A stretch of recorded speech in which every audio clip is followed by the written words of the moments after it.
Votre eau potable au Québec est-elle empoisonnée de glyphosate? Alors non, je vais vous rassurer, ce n'est pas le cas.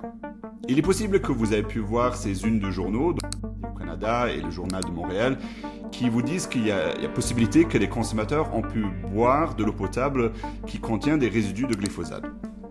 Tout ça s'applique sur une étude de vigilance OGM, une OGM anti-pesticide qui a publié ces chiffres en indiquant que les seuils dans l'eau potable, par exemple celui à Saint-Hyacinthe, est 56 fois au-dessus de la norme européenne. Mais il n'y a pas besoin de s'inquiéter, ces seuils sont bien en dessous de la réglementation de Santé Canada.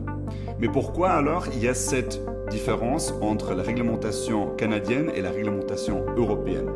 C'est parce qu'en Europe, nous appliquons le principe de précaution. Le principe de précaution est un principe politique plutôt que scientifique. Et ce principe, il fait que des politiciens élus mettent des seuils arbitraires de quels résidus on peut avoir dans l'eau potable. Et cela fait que nos agriculteurs sont en crise à cause de la perte de récolte et que nous payons plus pour notre alimentation. Moi, je pense qu'il faut arrêter d'écouter des activistes écolos et plutôt parler aux agriculteurs de proximité parce que c'est eux qui connaissent leur profession. Lisez mon article dans Libre Média pour en découvrir plus.